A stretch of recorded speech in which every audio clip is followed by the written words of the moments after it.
wears a stripy jumper. Richard drives a stripy Lamborghini, and we name the greatest car maker in the world.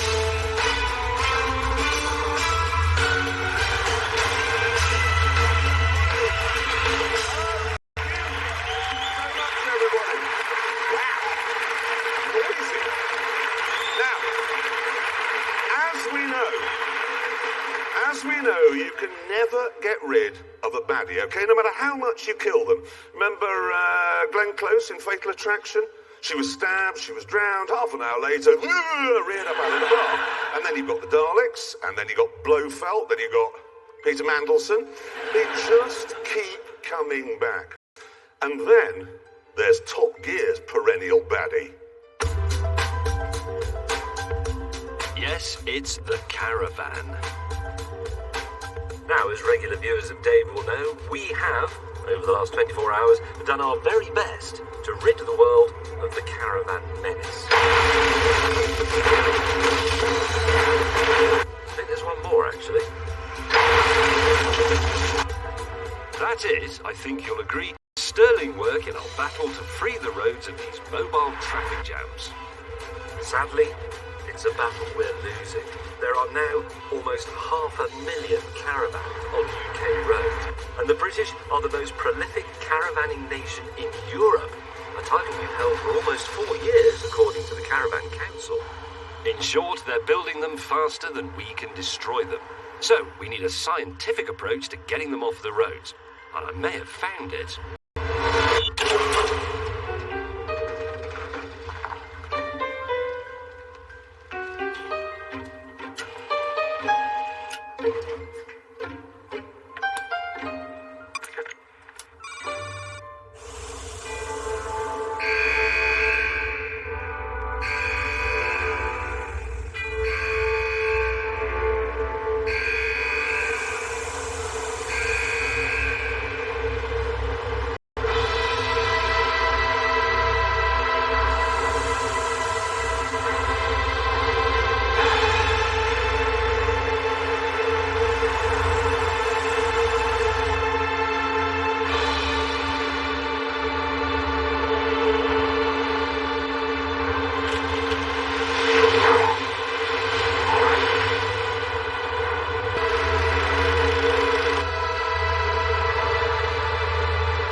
Witnessing here, viewers, is the maiden voyage of the world's first caravan airship, and I believe this is the solution to all our problems. There are only two ways to go caravanning. You can have your 2 diesel, tow your caravan, obscure the view of all the people you're annoying, or you can bring it up here. Everybody wins. Driving is more fun, caravanning is more exciting. However, as with all cutting-edge engineering projects, there are teething problems. Normally, you drive along with your caravan and your car, and when you get to your caravan site, you have a car to use. Now, I don't, of course, so I need somebody to take the car to the caravan site for me. And for that, I'm calling on my old caravan-destroying mate, Mr. Richard Hammond. Yes, and because it doesn't have to lug the caravan around, it can be a nice car. This car will never ever hitch itself to a swift repeat. It's a Lamborghini, probably the least caravanish car company ever. And this is their new Gallardo Balboni. A tribute to Valentino Balboni, Lamborghini's most famous test driver. Now, although he wore a cardigan to work, he was a mentalist. And as a tribute to his mentalness, this particular Gallardo is the most mental Lambo there's been for a while. But more of that later, because first, I shall ring James and offer him some encouragement. Hammond, May. That thing is going to crash and burn and explode, and you'll be scattered in a million pieces across the English countryside. Oh, don't be so defeatist. Anyway, listen, I've got an address for you. It's Hunter's Moon Caravan Club, which is just outside Wareham in Dorset. I've made the booking, they're expecting an airship, and I'll take you for lunch by the river. Right, see you in a bit. Caravanning in a Lamborghini. I think you might actually be onto something.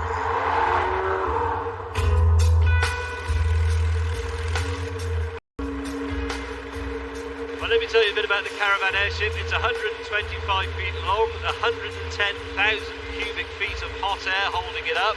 And it's a very, very ingenious solution because all the caravan attachments are still here. The instruments flip up out of the table. The gas burners go where the cooker would be and can be used flying caravan. You float in the infinite blue.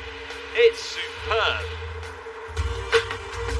Meanwhile, on the ground, this was turning into the best drive to a caravan site ever. According to Top Gear research, 37% of caravanners enjoy wife swapping. Well, think what's going to happen when the keys to this baby come out of the pot. Oh, yeah. As I was saying, because this is a tribute to their looniest test driver, Lambo have ditched the usual four-wheel drive for a Gallardo and gone back to the old airy-chested rear-wheel drive. That makes it 120 kilograms lighter.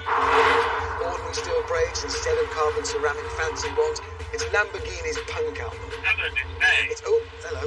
You're alive! How are you? I'm very well. How's it going? Pretty good. Slight issue on the horizon, though. What? It's not the fastest aircraft in the world. How not quick is it?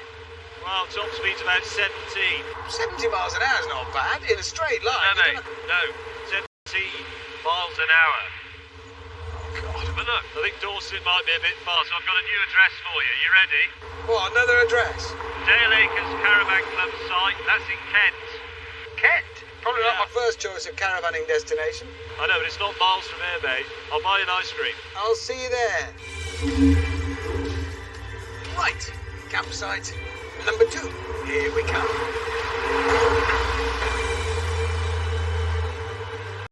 It's now time for a spot of airborne loads. This is unquestionably the most powerful cooker ever fitted to a two-bird caravan. Very well cooked on one side. Okay, another B road through another village. Somewhere it's all part of the adventure of caravanning. Back to the Balboni. The thing is, the basicness just makes it better to drive. The steering feels so much quicker because there's no four-wheel drive in the way. And this gear change, the manual box, it just feels... It's like shaking hands with an old friend. The only thing that isn't basic is price.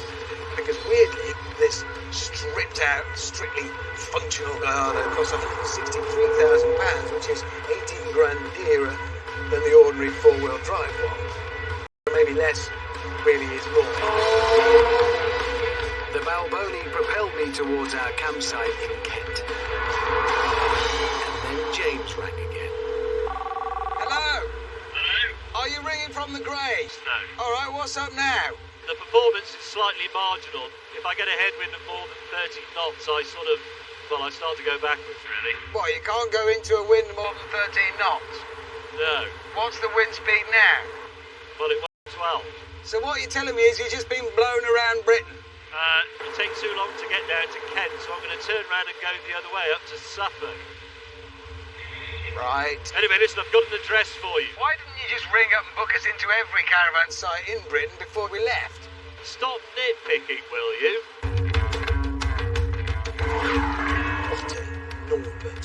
If this airship caravanning scheme of his catches on, what we'll have is the skies full of ships crashing into each other whenever the wind gets up, and then the roads full of cars crashing into each other because they have to keep turning round. Okay, campsite number 3.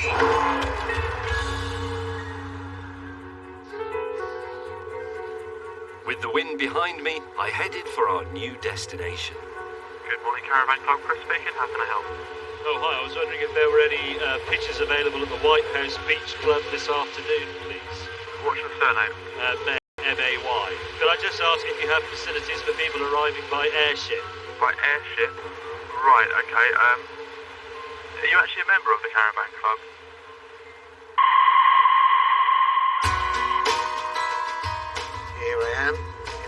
edge of here, this village, and it's somewhere I would never have seen. Okay, that's a really, really big tower over there. That's clearly just a danger to caravans. I mean, look at it. I must remember to tell James about that. As it turned out, at that moment, James had more than a tower to worry about. Mayday, mayday, mayday. Norwich Golf, Papa Golf, I am about to enter your airspace. Golf Tango Oscar Papa Golf Norwich, you are entering an area of intense aerial activity at the moment. It is imperative that you remain clear, well clear. Norwich Golf, Papa Golf, sorry, cannot comply, have no control over airship owing to wind conditions. Tango Oscar Papa Golf, remain well clear. Norwich cannot comply. Papa Golf, you have traffic left 7 o'clock, range of half a mile, fast moving, similar left. Roger, have visual Golf, Papa Golf. Golf Papa Golf, further traffic in your right, 3 o'clock, right left. Talk. BBC Radio News Beat. Right, that's the news report. No news of a massive fireball burning over Northamptonshire or of people in the streets being hit by people being pessimistic. Sure, it's going very well. No! Stay where you are, man! Golf, Papa Golf, heading very close to the KLM City Hopper. Can you advise the police not to start up or take off? Papa Golf Norwich, the police helicopter will surely be approaching. Golf, Papa Golf, police helicopter really not necessary. I will attempt to clear your zone at this altitude. Golf, Papa Golf. Please don't call the police. Police helicopter, Oscar India 992, Golf Tango Oscar Papa Golf, steering over. Roger, Golf, Papa Golf. Cock. Yeah, Oscar India 99, not really aware of your intentions, but you've strayed into the controlled airspace at Norwich Airport. I may be about to get a colossal aviation bollocking.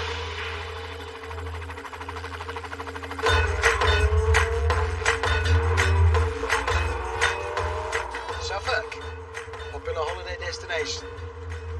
Just a few miles away now. James will have landed,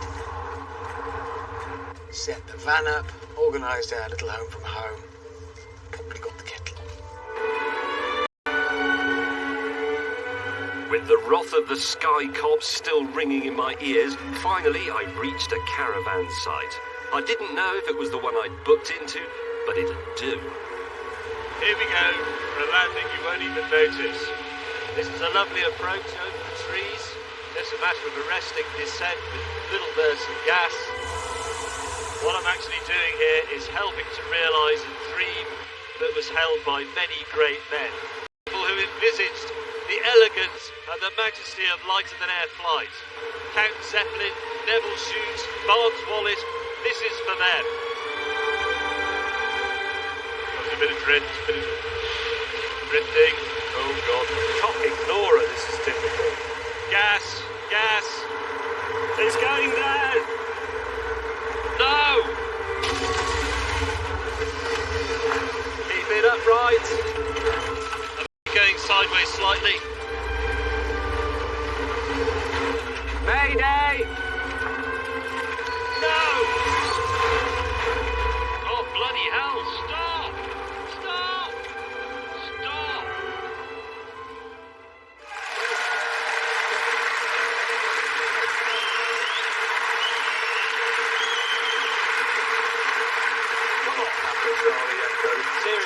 Charlie, Whisker Echo, Papa, what? I think that idea has a lot of promise. James, airships don't and never have. Once, and it landed by dragging itself sideways through a hedge and the field, and I ended up jammed on top of the Lady Mayoress in the basket. Long story, but I did. Ridiculous. Anyway, and I want to talk about lighter-than-air transport. I want to talk about the Lambo. Yeah. Because... It's heroically daft. It's because by going down from four-wheel to rear-wheel drive, it's just that bit more bonkers. It's like free climbing rather than with all those ropes and harnesses on. It's fabulous. But compared to... we must now compare it because it's rear-wheel drive to a Ferrari 430. Yeah. It's not as good, but it's better. I know what you mean. It's the Panto. It's the white stripe. Supercar. That's just amazing. And of course, course, you've got to drive it a lot more than you thought because of the freak weather conditions that blighted James, the light breezes. Light breeze, it was more like a ruddy hurricane. Anyway, It was let's not do a hurricane, It was a puffy breeze. clouds. It was a breeze. Anyway, let's do the news. Yes. Now, the Danes have made an announcement. They're going to start making a supercar. This is it. That has got a V8 that's supercharged and turbocharged, and they say that all of the components, where possible, are going to be made and sourced by companies in Denmark. Really? Yeah. Is it going to be made of bacon? Will it be lubricated with Lurpak? Because that's dangerous. That's what it'll be like. You know Bang & Olufsen? Beautiful Danish design. And then inside, as far as I'm aware, it's all Philips electronics. So that's what it'll be like. Ordinary. Doesn't stop you buying pretty much everything they make, does it? No, I am a bit of a sucker for Bang & Olufsen. Oh, a bit. No, have you been in the new Audis, right? New Audis have got Bang & Olufsen speakers that rise up out of the dashboard when you turn the stereo on. Oh, and I should think you're rising up along the... I am. I don't know what it is about it. It works like catnip on him. Honestly, if you give him a Bang & Olufsen stereo, his front legs grab his chest and his back legs kick it like that and it rolls. I love it. What's like catnip? What is catnip? Catnip. Well, if you've got a cat, it's like a sort of herb and you give it to your cat and they just go, oh, and they go bonk. The only thing I ever want to give a cat is its name and address to my dogs. I like the idea that your dogs are going to hunt down cats just from a name and address. They are. He said the other day when I said I was going to set my dog on his cat, oh, it won't be able to do it. What, your gay dog comes around to see my cat? Get his bloody head kicked. Anyway, listen, the point is Bang & Olufsen brings me back to that car because I think that looks absolutely fantastic. I don't care if it is made of bacon. What's it called? Bang and Lurpak, something like that. Now, I don't know if you saw in the papers this week, a woman had a baby while she was on her way to hospital in a Kia, okay? Now, they've called the baby Kia. Yeah, it could have been worse. It could have been Proton.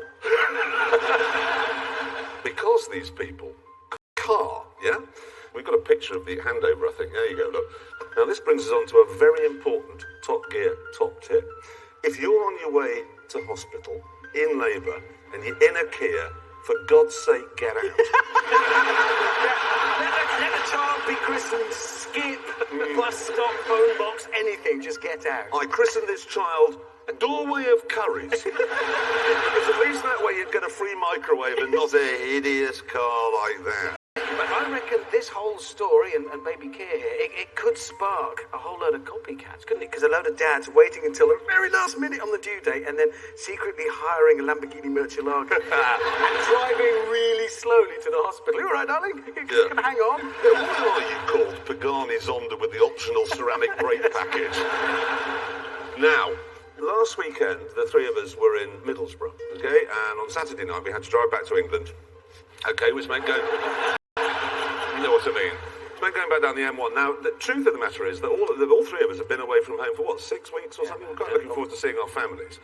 And so, belting down the M1, and you arrive in Leicestershire, and there is a 20-mile set of roadworks there. 20 miles, which have average speed cameras set at 50 miles an hour for the entire length. Traffic's light, there's no rain, it's 3 lanes, but you're forced to do 50. Now, I don't know who the Minister of Transport is, but I want to find the man who came up with that idea, go round to his office on Monday morning and punch him really hard in the side of his head. Just poof. Because if he doesn't, I'm going to find the man and I'm going to attach him to a milling machine and I'm going to see if it's possible to turn a man's head into a perfect cube. Do you know why they have the 50-mile-an-hour speed limit? To protect the workforce who weren't there. They were in bed where I wanted to be. No, I agree with you entirely, but the answer is not cubing people's head. The answer is when the workforce isn't there, do 70. Well, you're just going to get nicked. No, but if everybody does 70... Okay, who here would just do 70 through a set of roadworks with an average speed camera? Nobody, Jay. No, but that's you exactly go charging through and you're just going to get booked. No, but that's fine, but you can test it. Stay to 70 because that is the speed limit. You take it to court in front of a jury and you argue correctly that it is wrong to apply the 50-mile-an-hour speed limit when there's no one there to protect. So you're saying it's logic? It is logic. It's logic to kill Peter Mandelson. No, it isn't. It is. No, it is, but you can't do it. Killing Peter Mandelson is a grey area. Doing 70 miles an hour on the It's motorway black and white. is an absolute. How many people went on the anti-war march? 1 million. We went to war. How many people went on the countryside march? 400,000. And fox hunting was still banned. The government's not interested in the will of the people, particularly when it's just one pedantic, long-haired old queen standing up. Motorways can be a pain, and there's two solutions outlined for you. Revolution or cubing people's heads. Alternatively, you could just leave a bit earlier. No, cube their heads. Self 5 minutes earlier. I haven't got 5 minutes. It's not 5 minutes anyway. It's 5 minutes a day. If you have to come... Anyone here from Leicestershire? Is anyone here? How did you get it? Jesus. Jesus is from Leicestershire. He is Jesus. Come here, Jesus. Come and visit me. Congratulations for... Thank you. It's slightly bigger news than the M1, but nevertheless, we'll gloss over the second coming. Do you commute on that bit of road? No, I go the back way. Because of that? Yeah. So how much is it adding to your transport every day? About 10 minutes, quarter of an hour. 10 minutes a day? That's there? Each way. Each way, 5 days a week? Yeah. So that's an hour and 40 minutes a week the government is stealing from Jesus. That's right. Now that is it. Thank you for showing us what it's... Gordon Brown is stealing an hour and 40 minutes from Jesus. Anyway, time to move on. Because last week we asked you to nominate the car maker that you thought over the years has made the largest number of great cars. Now, there have been a couple of quite interesting nominations. One was Matchbox. That was a surprise. A bit clever, actually, I thought. The other was James May. He actually tied with Chrysler. And it was weird, because he's only ever made one great car, James, the Eagle Ham Thrust. Yeah, but it wasn't really great. Anyway, this is the top 10. As you can see, we've got Ferrari, we've got Lamborghini, and coming up now, we have the top 3. Here they are. Automatic sign. Costs a lot of money. High-tech.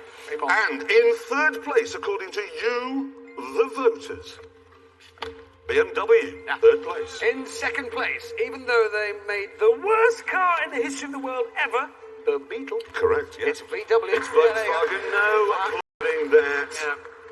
You can applaud this if you like. The winner, it's Ford! So that is it. The thing is, though, you're wrong.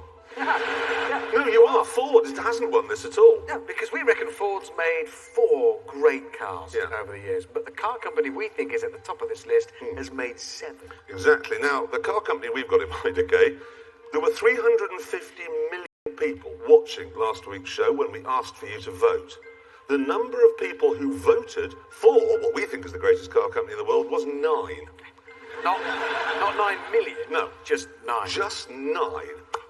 No ideas? Made some of the prettiest cars ever. Let me put it this way, okay? Mitsubishi has won, the company we've got in mind, won it 10 times. No? Silence. Okay then, watch this. This is a collection of art, of madness, of brilliance. This is a collection of pornography. This is a collection of Lanciers. But this, annoyingly, is the Lancia people remember best of all. The Beta.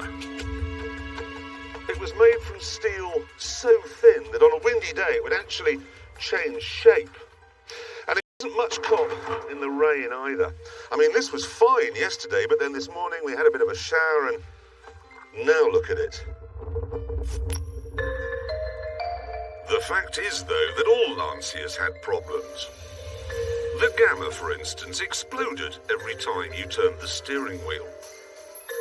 And then there was the Fulvia.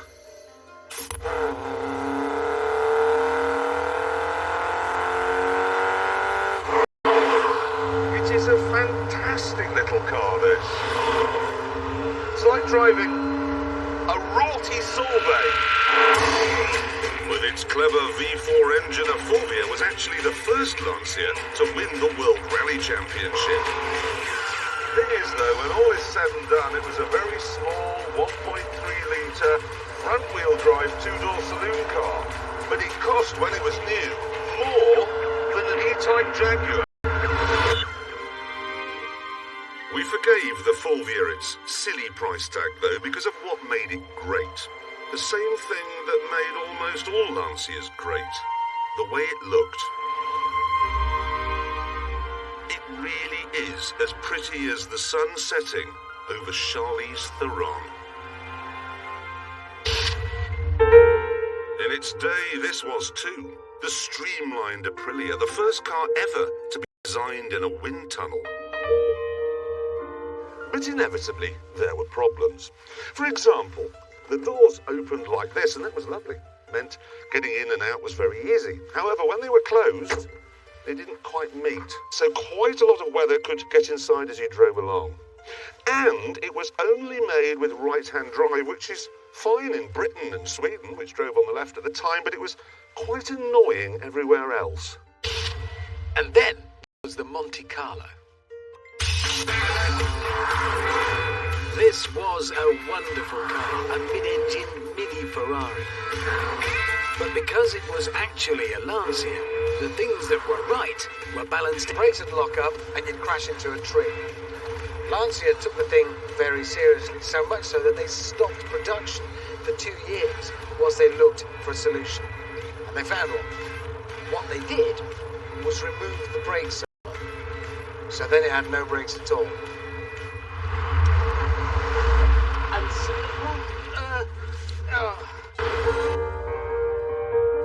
the Monte Carlo then was quite dangerous. But in that Lancia way, it was so pretty, I wanted one more than I wanted my next breath.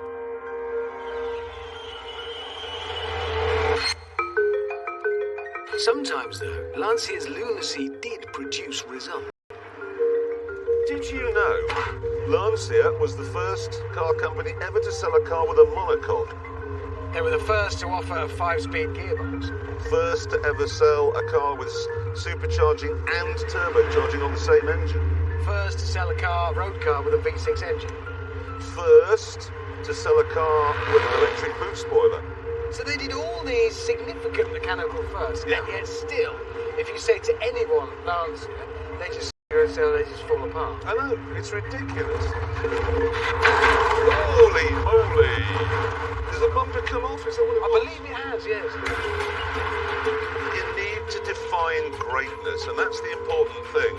And just because something's unreliable, well, doesn't mean it isn't great. Stephen Hawking's great bloke, even though a lot of him doesn't work. Yeah. I wouldn't break it to him like that. No, but But the principle stands, yeah, it does. Meryl Streep, everybody says she's a great actress, and then she goes and appears in Mamma Mia, the worst film ever made. But she's still a great actress. Still a great actress. Have you seen Mamma Mia? Yes, I have. You big girl. To prove that even the tattiest Lancia is tougher than you might think, we have bought this 1982 HPE. And I shall now drive it non-stop through the night on a rough rally stage. And I shall be racing. No, not racing. Been told about that. Dangerous. Driving at the same time on the same track in a similar vintage car. This, Morris Marina. Right, Hammond, winner, last one still running. Yep, fair enough. Let's do it!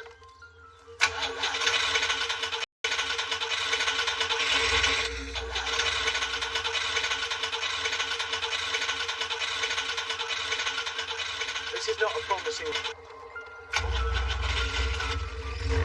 Yes! Never doubted it. Obviously the marina won't work because these vile, hateful things are hopeless.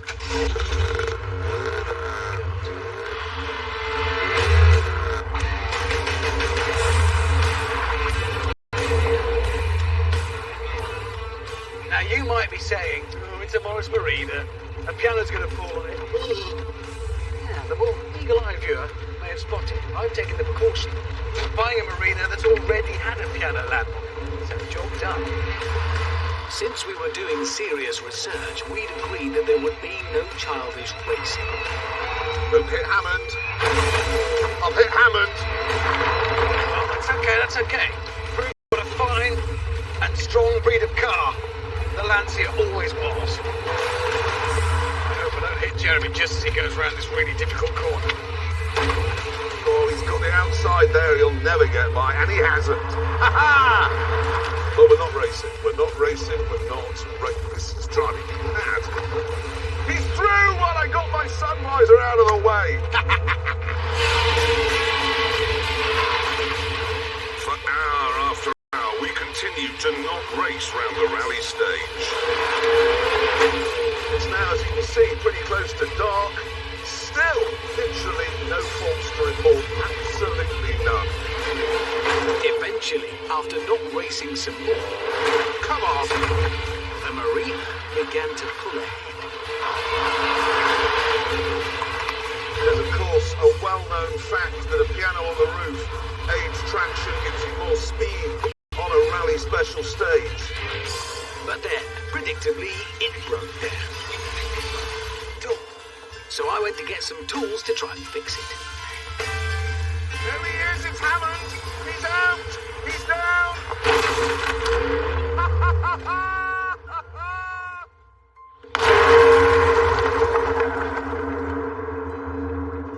The Lancia soldiered on alone, but then I got a warning light.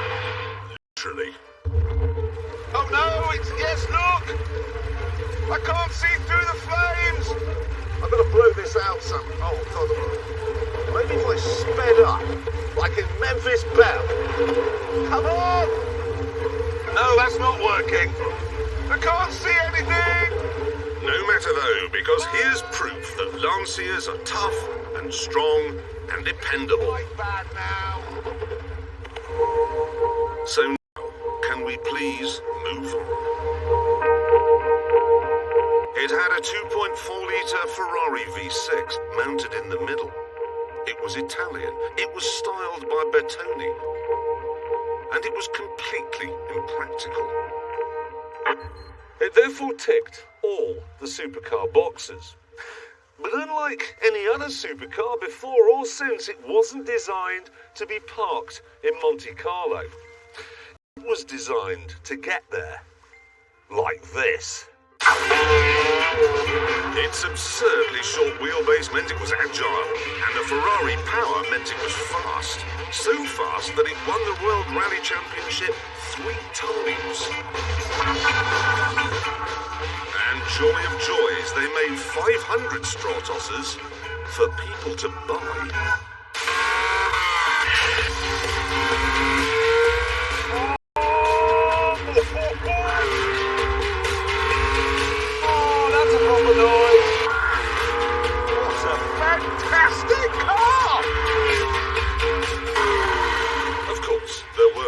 Problems with it, chief among which was a lack of space inside. A gynecologist would get in here and go, "God, I'm at work!" Yeah.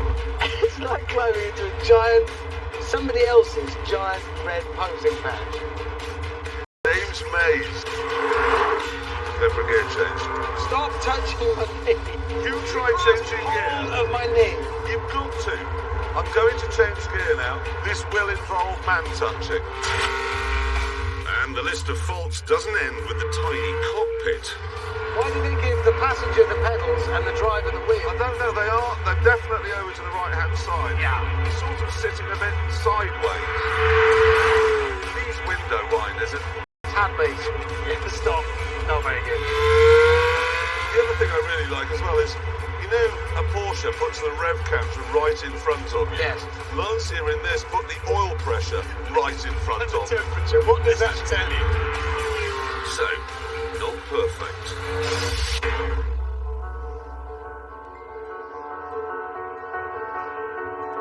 But then you look at it, and there's the thing, because it just sort of is. This is one of the best cars ever made. Yeah, I'd go with that. On the grounds of its achievement, but also that slightly more subjective thing of how gorgeous it looks. This would stop doing that to my knee. Just move That your was a leg. stroke. That was a Move your stroke. leg. Actually Move a it. stroke. Well, I can't. After the Stratos came the 037, the last two-wheel drive car to win the World Rally Championship, to beat the mighty Audi Quattro.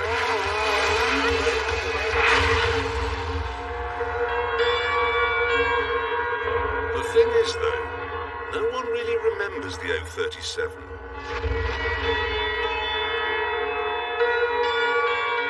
Then there's the FEMA 832, Lancia's answer to the BMW M5. No one really remembers this either, even though it had a fully fledged Ferrari V8 under the bonnet. We don't really remember any of Lancia's 7 great cars, and all because of what happened in 1980. Lancia was forced by pressure from the media to spend a fortune buying back rusty beaters, scrapping them and giving their owners brand new cars. It was a PR disaster. In Britain, Lancia's reputation was ruined, and in 1994, they pulled out of the market altogether.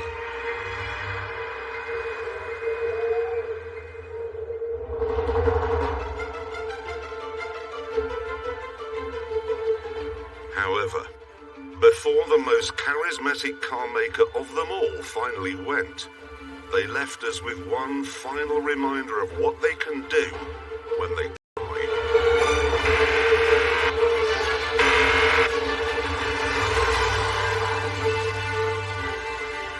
This is the Delta Integrale, a four-wheel drive turbocharged rally car that picked up where the Fulvia, the Stratos and the 037 left off.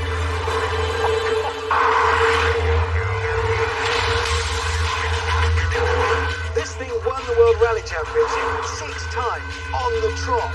6 times! And you can feel that DNA in here. The steering is so neat, precise. Feeling that there. Feel it settle into a turn and just grip, just pull itself back into the corner. Turbo comes on song. Oh!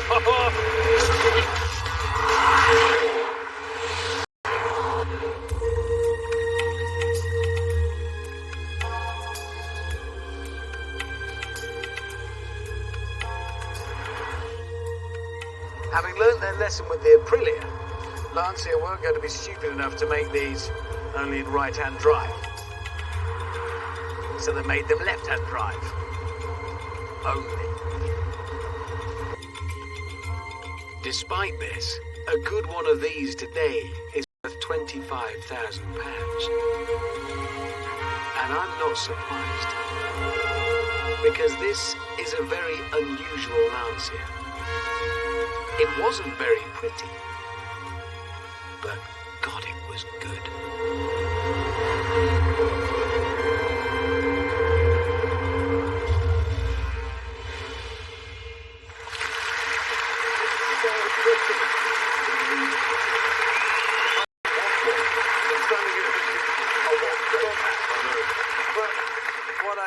About Lancia is that they never once said, let's just make a medium car. No, they were always doing experiments. Some of the experiments worked and some didn't. But that's the nature of it. They might think, I know, can we make an engine with 7.5 cylinders? Well, let's see if we can make the windows go up and down, not with electricity, but with magic. Yeah. Abracadabra! No, it hasn't worked. But sell it anyway. Exactly, they still would. And that's what made them so magnificent. I mean, they are still going today, but now they're just a division of Fiat making things like this, which is neither very pretty nor very good. What it is, in essence, is a Fiat Bravo with Rio Ferdinand's face stuck on the front. But fear not, because if you still hanker over the glory days, then later on in the show we have something to warm the cockles of your heart. Yes, but now it's time to put a star in our reasonably priced car. Now, my guest tonight is a broadcasting legend. He also has an astonishing collection of cars. I list for you here. A Ferrari 599, a Ferrari F40, Ferrari California, a Ferrari Enzo, Ferrari 288 GTO, Ferrari 308 GTS, Ferrari 246 Dino, Ferrari 275 GTB Quad Cam, Ferrari 250 GT California short wheelbase, and Ferrari 250 GT California long wheelbase. So let's find out if there's any particular type of car he likes. Ladies and gentlemen, Chris Evans! Good, Jeremy. How are you? Chris Evans. Hi. Have a seat, mate. Have a Presumably you disagree with our greatest car verdict, then. Oh, Kel Surprise! Nancy, you don't believe that, presumably, judging by your collection, that they're a particularly brilliant maker of motor cars? What, a car falling to bits, the Yes. best mark in the world? Yes. Are you mad or are you mental? Lancey's only came in black and rust. I still stand by line. There's more Lancias come I'd on. like to own. Well, there's more. The number of Ferraris I'd like to own now is one. What about the 860 Monza? What about the 750 Monza? What about the 850 Monza? What about the PF250? What about the 4-cam? What about the... What? I love this enthusiasm. Why have you painted all yours white? Because I wanted them to match. I wanted them to be a work of art. And they line up... I've got a white garage, or car house, as they're sometimes known. It's got a white piano in it, right, that plays itself. And these 8 beautiful white Ferraris, and I've got matching number plates, and it's so anal, it's not true. Which leads you to that auction when you bid for the Ferrari California, the James Coburn car. Yes. This is terribly vulgar. Wouldn't normally do it. How much did you pay for that? It was the most expensive car sold at auction in the world when I bought Last it. year? Yeah. A lot of millions. Yeah, it was $12 million.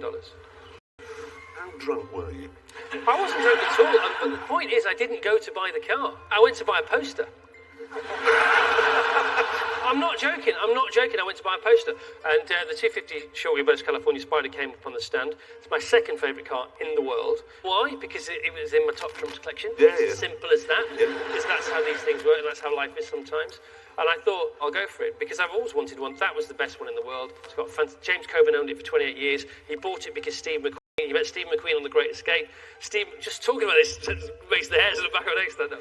And it's all documented. I've got all the history, and now that little baby's back in the garage at home, and and I show it to as many people as I can. Unbelievable. Now, I was listening to you the other day. I listen to you every day, obviously, while stuck in a traffic jam. And you've auctioned your entire collection of Ferraris, well, most of your collection of Ferraris, for children in need. Yes. So how does that work?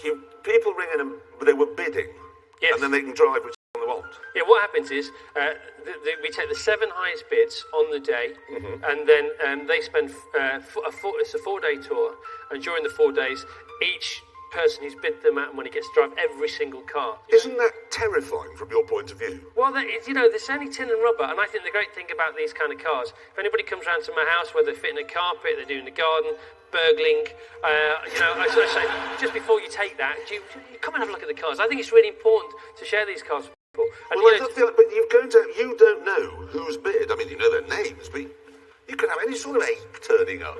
well, no, if you bid, that... Now, you've got a book out. It's Not What You Think, which is what it's called. Yes. And there's lists of everything at the beginning of every chapter. Top 10s. The top 10s, Yes. which is great. A man loves a top 10. We Yes. like to quantify everything. But this car business, it does seem to me that cars, you sometimes claim you're not a car man, but you bloody well are. No, I'm definitely a car man. Behind my family, my job, maybe you're not going to like this, maybe golf, then I am a car man. Sometimes, if I'm away from home, the smell of petrol and leather, I love it to death. It's better than stuff I've never tried. Okay. Now, when I first met you about 1 million years ago, Yes. you were definitely a Porsche man. You are having a laugh. You had a You've lost your mind. You need to had go a to bed instead of working all the 968. time. Did you have a 968? No. You did, convertible. Big breakfast. I didn't have a You muddled 968. your mind. It wasn't a 968 because the 968 was Tiptronic and mine was manual. So it was a 944? What? 944? It was a 944 drop top. It was 19 grand. It was a great car, but it was dull and boring because it was a Porsche. Obviously, the big news is that Chris Evans, enfant terrible of the broadcasting airwaves for many years, is about to take over from the Terry Master. Has he given you any advice about how morning stuff? Well, how to get up early, that's going to be the number one. Well, Terry doesn't get up early. Terry starts at 7:30. That's not a breakfast show. What time are you starting? 7. Because it is quite funny, because you're going to have to pretend to be older than you actually are. No, I'm not, because if somebody's 60, we had a request somebody's 60th birthday, they wanted Van Halen because that's the music that was around when they were 60. So we're okay. I mean, there's quality tunes about. You had Brian Johnson on the show, lead singer of AC/DC, 62 years old. Oh, they're all in the 60s. It's all fine. It is all fine. We're all going to be in, well, my generation are going to be in our old people's home with Anarchy in the UK in our wheelchairs. Yeah, how great is that? And we're not even going to have wheelchairs, and we're still going to be doing that. I am the Antichrist. Give me a wheelchair. I don't want any more greasy fields, just this. Yeah, exactly. So, how did it go for you out there today on our lap? Well, I did my best. I mean, probably the worst weather there's ever been out there. The Stig, what a lovely man. Could not have been nicer. However, what I decided to do, I've had a great life, had a great time, thanks very much. I thought, if I'm going to die, let's die today on this track. He did actually say, as far as I can work out, Chris has no sense of self-preservation. Would anybody like to see some of Chris's practices? Let's have a look at some of these practice things here, because it's a good giggle. At the 50 marker, then turning, then off the brakes again. Brake hard now, into second. This is the hammerhead. I feel like you're going to go out of control. God, what's happening Go there? out of control. Nobody's ever spun there before. See? That's good. Oh, no, wait a minute, what's this? This is the last corner. Sideways. Nobody's ever spun there. Sideways at the crew. Oh, there's second to last corner. Everybody goes. Oh, yes, I'm impressed. You never even made it to the corner before you were going I thought I was backwards. going to go straight on here. That was brilliant. But then, Yes. the lap happened for real. Who wants to see it? Come on, let's have a look. So you haven't learned your lesson, still going for brute force? Come on! Hello, family! Concentrate, man. Concentrate on the job in hand. That is wet. Good. Oh, it's Joe 90 behind the wheel. Cutting across the red and whites. That's slippery. You're looking quite good, though. You've never been good at anything like this in your life. Try and have a go at this. Come on. Have you really never been good at anything? No, not like this, no. Those, I'm with you. All sports are impossible, but that's not bad. Come on, you got to nail hammerhead, Chrissy. You got to do this. Even though your chin does look like a bum. Right, now here we go. There's hammerhead. Are we going to get ready this time? Oh, no, we'll put cones out now when it's raining so Jonathan Ross doesn't get lost if he ever comes back. You're in the white lines. That looks slow, but that's important for a quick time. Aim for the cameraman. Aim for the cameraman. There's the cameraman. Bad karma. Because I missed the gear aiming for the cameraman. Very easy to miss a gear in that. It is getting a bit tired now. That's looking good. Oh, the smell of the clutch. Mmm. But does it smell of victory? I'm being a bit chicken. A bit of a wuss into the final bend. Come on now. Cut the corner, just a bit. That's the trick. No, that's good. That's quite a lot. And this one cut it. No, that's a lot. So an entirely new lap and across the line. So here we are. There's the board. There is the board. Where do you think, obviously, we will give you a wet lap there, so Yeah. we'll put Chris Evans wet on it. Where do you think you've come?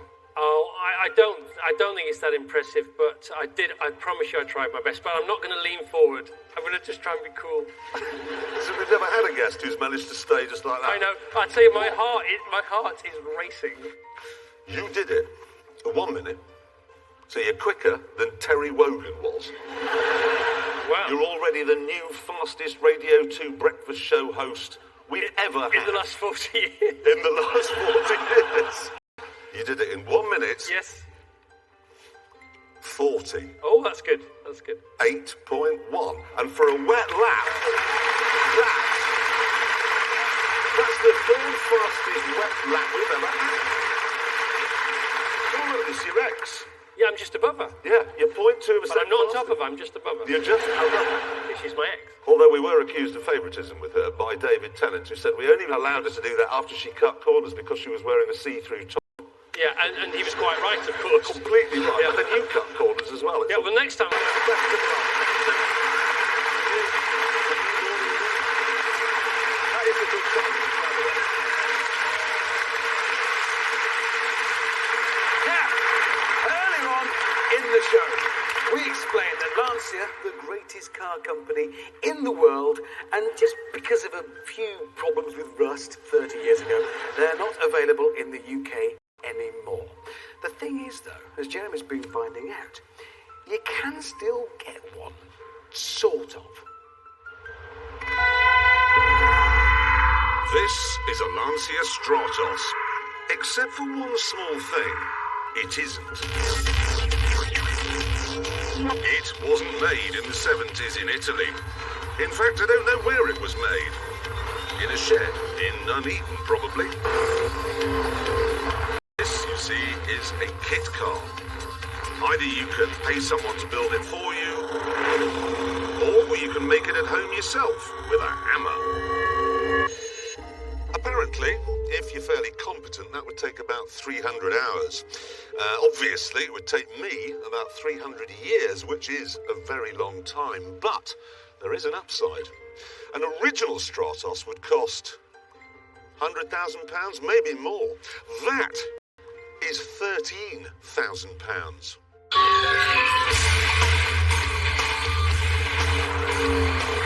In theory, that makes this, the Hawk HF, the bargain of the century. The body is absolutely identical to the original. All the panels are completely interchangeable. The interior, too, would be familiar to Lancia fans. The pedals are nowhere near where the bottom of my legs are. The steering wheel is perilously close to where my testes used to be before the seatbelt jammed them up into my lungs. The gear lever, that's like one of Bugs Bunny's ears, and one of the switches on the dashboard operates a fire extinguisher. But since I don't know which one it is, I daren't touch any of them. Oh, the wiper has gone upside down. That wouldn't actually clear the rain, I don't think, from the window. And then there was a big noise.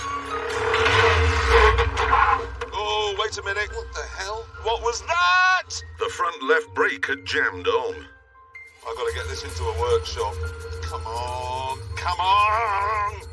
I took the car to Nigel, the resident mechanic at our track, and greeted him in the usual fashion. We got a hammer.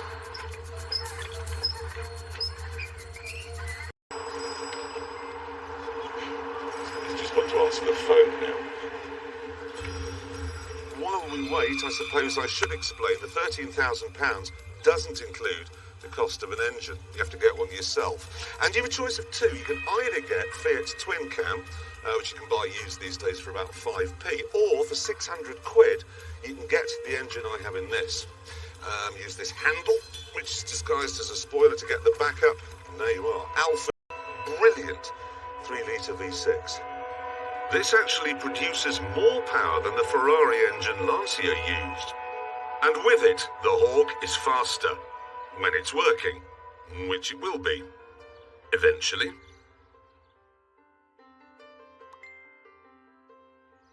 It is mended. And now I'm going to get back in, which is a surprisingly elegant process. If you're a mouse, you simply get one... Oh, that's not... You sort of get over this roll bar, like this, and then you get your head in. It's probably easier to detach your head first and put it back on in the car. There we are. Over there, and then you might want to cut the camera actually for this bit, because this is a bit... I had intended at this point to check out the performance, but after the brake problem, I rather lost my nerve.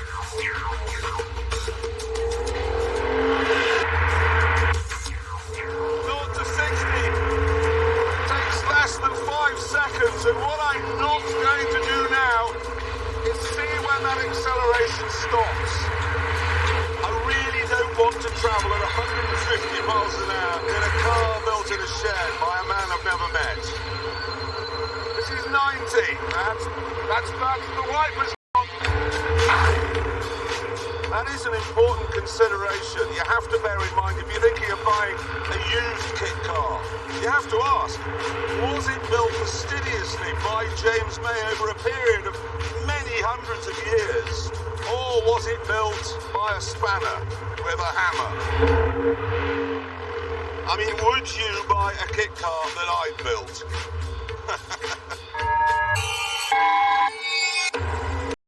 Having chickened on the max speed run, I decided to not find out what it's like flat out through the corners. Here we go! I'm going in! And here I am, cornering not at all flat out.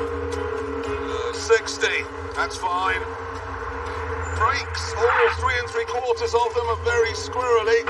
Steering's very heavy. Probably enough cornering now, we've done that. Tick. Certainly then, the Hawk is only as good as the bloke who put it together. You'll spend more time under it than in it, for example. I'm not going to pretend it's as good as an original Stratos either, for the same reason that a postcard of the Mona Lisa is not as good as Leonardo's. But one day, your car will be working, and you'll see a reflection of yourself in a shop window as you go by. And trust me on this, that's gonna feel good. Because critically this looks like a Stratos. And if we're honest, that's all we really want.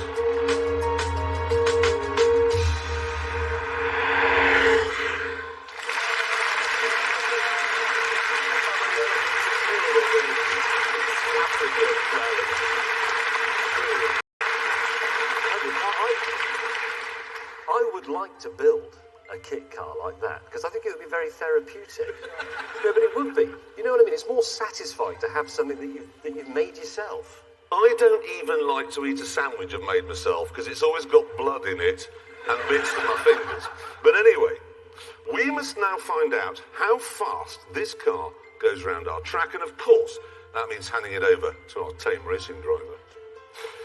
Some say that his new Christmas range of fragrances includes the great smell of Wednesday, and that he was turned down for the job of EU president because his face is just too recognisable. All we know is he's called the Steg. He's off. There he goes. I say, listen to that noise. The Alfa V6 sounds, if anything, even better than the Ferrari V6. Oh, that's fantastic sound. Oh, what's happening here? Is he looking for the stereo? No. Stiggy, what's gone wrong? He's broken down. How authentic is that? Yes, this is a scene familiar to any Lancia owner. Look at him just walking off and completing his journey on foot. And there he is, not across the line. Now, okay, there is no way we were going to allow the first ever DNF did not finish on the board to be a Lancia. No way. So, we mended the car in a shed, okay, brought it back. It was here this morning for the Stig to try again. Unfortunately, it was raining this time, but still dipping badly under braking as the Stig turns in. And, oh, I say, that's a bit wide, Stiggy, where are you going? He's got it back. That's amazing driving as he comes up now to Chicago. Locked up the front, back stepped out. This is why it's gone. The Stig has spun. But that's not going to stop him. He's still going on. Look at that for determination. Stig's obviously a Lancia fan as well as he comes up to the hammerhead. Yes, he's got it to turn in nicely. Done better than Chris Evans there. Oh, nice through with a whole beautifully held slide. But it's gone wrong. He's heading with a camera crew. Well, they were frightened. Now, here we go. Is he breaking down again? No, he isn't. That's not at all Lancia-ish as he comes to the follow-through. Yes, he's definitely backed off for that, and I can't say I blame him as he heads now towards the tyres, building up speed. Not too much speed. And now he's coming down. Oh, Christ, this is out of control now. But he's done it. He's round the second to last corner. Oh, no, he's gone again. Look at that now. That's what I call driving. As he comes round Gamble this time, across the line. That is the best looking lap we've ever seen. And I have to say, one of the most exciting. That car control's phenomenal. But the time was 1 minute 48.2, which means it's also the slowest lap we've ever had around the Top Gear test track. Mind you, can you imagine how long it would have taken if he'd built it? Oh, God, well, we wouldn't have finished the lap by now, would it? Yeah, listen, next week we're on, for reasons we don't understand, at 8:30. Or now. And on that bombshell, it's time to end. Thank you so much for watching. Or now. Good night!